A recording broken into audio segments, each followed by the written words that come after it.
the hell is up, you guys? My name is Jamie Logan, and we are here in London. I definitely have to work on my accent. This is Stephanie Lane's amazing project where she has created a human-sized pig farrowing crate to just get people thinking about some of the torture chambers that we put animals through. You look disturbed. What's going through your head? It was quite disturbing, like you said, yeah. It makes me really sad.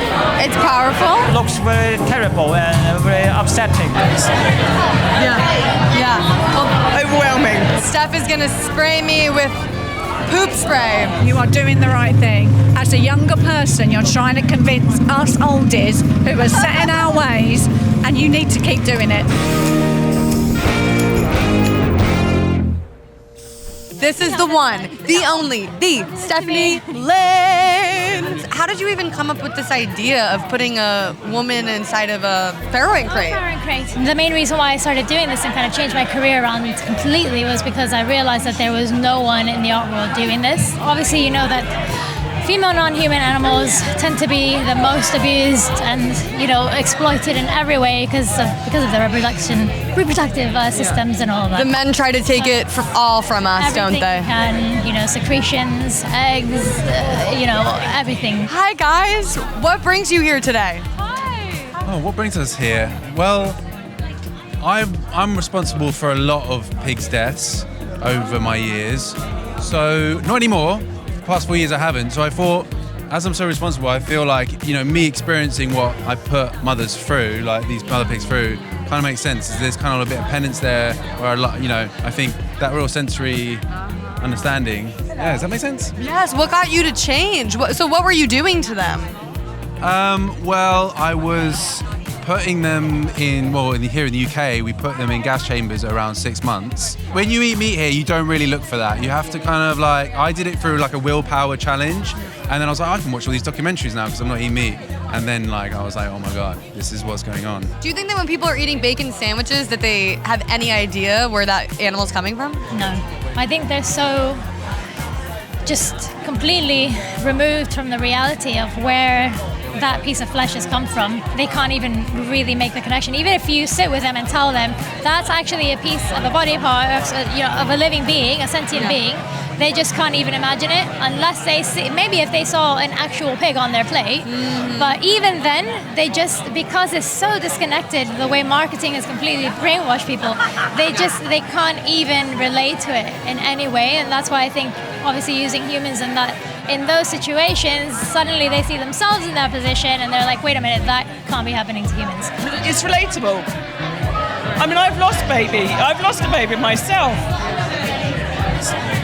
Yeah. Well, Overwhelming. The connection that you can make with the pigs and farrowing crates, like when you see humans and babies, like, oh, you can make a connection like mothers, babies being killed against their will. What would you say to somebody that is eating pigs? We shouldn't be eating any animals at all because thou shalt not kill. Thou shalt not kill, so there is no object. That means thou shalt not kill any sentient beings at all. That's like the first commandment. Where are people getting confused? Exactly, that's the sixth commandment, by the way. Yes. That's what I'm saying. Well, thank you, dude. You're going in here next, all right? We'll dress you up and put you in there. All right. So to really give us the full experience, Steph is gonna spray me with poop spray. Okay, are we ready? She goes.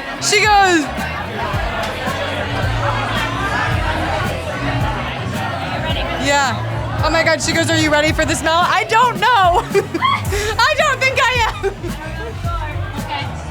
Oh, I smell that. That is...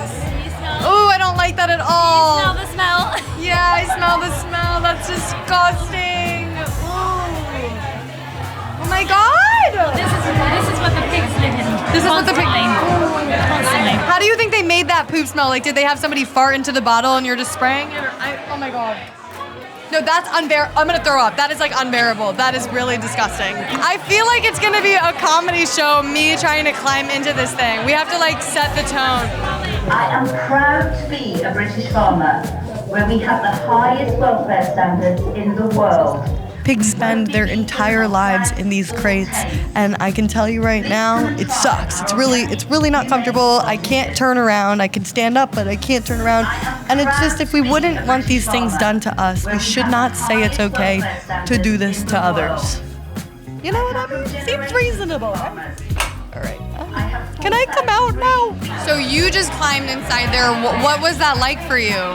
Terrifying. I couldn't turn around. Like, I'm just locked there. I can't do anything.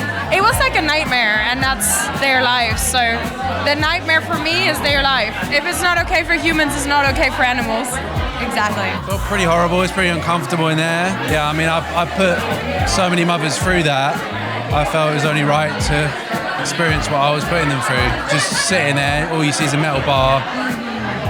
Nothing you can do. You know, worst enemy you wouldn't put that through, let alone pig. I can only imagine with no entertainment, there's no reality TV, there's no video games, it's very like isolating too, not a lot of social behavior. You kind of go crazy. The one thing that I really noticed was I was lying there looking around and everyone was laughing and like having a good time, and I was there just like lying in pain, thinking about what these animals are going through, and everyone else around me was just having a really good time. It really hit home for me, being in that crate. Yeah. It's kind of like what happens in reality, right? Like, we all go about our lives and our day, except like there are millions of pigs living like that right now. Exactly. That was what was going through my mind. Treat animal in this way is not good, but eating animal is not bad. What is the better way of doing this? Can you describe that? Well, we see them in the fields, don't we? When you go to East Anglia, you see them in the big open paddocks. So I guess that's a better way of doing it. Okay. Yeah. So where do they all ultimately end up? Slaughterhouse. So let's say there's an animal that lived a great life, that experiences freedom. What makes it all right or okay for us to take that life away from them if we don't have to for survival? I mean, yeah, it's very sad. It's quite a poignant thing, isn't it? And we do need to take it on board. Yeah. I think there's better and worse ways, but I think ultimately we should try and develop like a culture where it's stigmatized to harm animals in the same way it would be to harm humans. Interesting. So maybe stop trying to find the right way to do the wrong thing. Something like that. Something like that. Why we cannot kill animal and we can kill the plants? I've never heard of a broccoli slaughterhouse. Expand. Why? I don't think they lie. They live. A Buddhist won't kill any living thing, will they? So yeah. Let's say we did want to save the plants. We can actually save more plants by eating them directly because the animals eat the vast majority of plants grown. We currently raise about 92 billion animals every single year, so we have to feed them plants and then we take their lives away. So if we did want to actually cause less casualties and reduce casualties, we could go directly to the plants. Does that make sense? if you consider them as casualties. Correct. I think of it this way. It's like, let's say you're driving in a car and a deer jumps out. Would you hit that deer or would you try to swerve onto the grass? Like, are you worried about the grass, please? Makes me worried about the car. or the car. To be fair. And to be fair, but I think it's just something to consider and think about that, like, We're like to reflect on I can understand your point. okay. I mean, if a carrot was in there, we wouldn't give a fuck. If who was in there? If a carrot. Oh, a carrot. Or a cabbage. Yeah, or a piece of broccoli. What do you have against vegetables? Nothing. Vegetable hater. Cheers, thank you. Historically, we've always eaten animals. We're trying to reach But historically, can you name a few things that we've done historically that maybe wasn't so kind? Like what are some movements that come to mind that once was very popular, but that we realized maybe wasn't so ethical? I mean, the fair coat from the animals, if you think. Okay, fur. What about things that happened to humans that was once traditional? Slavery was once, something that everybody agreed with, thought was, something we always did. But I think when it comes to a point in time where we can choose alternatives that are kinder, the question is, why don't we? I think a lot of people are turning slowly or reducing. We tend to not eat as much meat as we did. For our own survival. Oh, there you go. So when we talk about reducing, It's about trying to do less of the wrong thing, but at the end of the day, the killing is where the problem lies, right? So I just encourage you to just think about this like you would any other social justice issue, where if you are against racism, misogyny, you would say, well, I'm not just gonna do less of that, I'm gonna not do any of it at all because I see it as wrong. So when we look at killing animals for something that's unnecessary, because we can survive without harming them, I encourage you to look at it from that perspective and say, I am fully against this, I'm not just gonna do it sometimes, I'm not gonna do it at all. Like sexism, you discriminate someone based on their sex. Racism, you discriminate someone based on their color. Speciesism is you discriminate based on their species. Why are we doing that? We're an animal-loving country. Why are we doing that? We have to do that in order to exploit them the way that we do. We have to say that they're less than us, that they're not as intelligent, that they're pigs and that they're dirty. We have to say these things to make ourselves comfortable with the torture that we put them through. Well, what would you say to somebody that says, well, they're not humans, so we should be doing this to them? Whether they are humans or not, the fact is that they do suffer and they can feel pain, and that's all that matters. So it doesn't matter what species anyone is, just like it doesn't matter what color anyone is, doesn't matter what race anyone is. We all feel pain and suffering, and we want to stop that. We don't want to cause pain and suffering to anyone, and that applies to non-human animals. Yeah, that was just for the jerks that are gonna comment on my YouTube channel and write that, so listen up. You are doing the right thing. As a younger person, you're trying to convince us oldies who are set in our ways, and you need to keep doing it. You do need to keep doing it. Oh, I'm not gonna stop until the world changes. To our kids, recycling. Why aren't you doing recycling as much as we're doing recycling? So we rely on you youngsters to set the trend. Well, it comes to a point where if I want my children and my children's children to have a future, Exactly, yeah. we have to do something about change. it. We have to. Otherwise, Yeah, and the change starts with us. We will go for dinner. We won't have pork.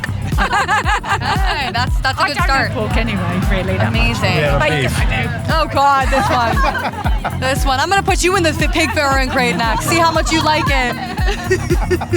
What an incredible evening it has been. We interviewed so many people that for the first time ever, they had been forced to think about what kind of conditions these poor pigs live in their entire lives. Hopefully they won't be eating them anymore. So you guys know the drill. Go follow me at It's Jamie's Corner. Follow Speciesism.WTF and check out more of Stephanie's work. So without further ado, please go vegan, and until next time, bye.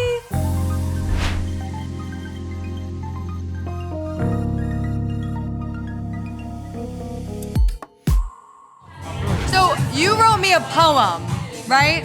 So tell me, what inspired you with this poem? Can you recite it?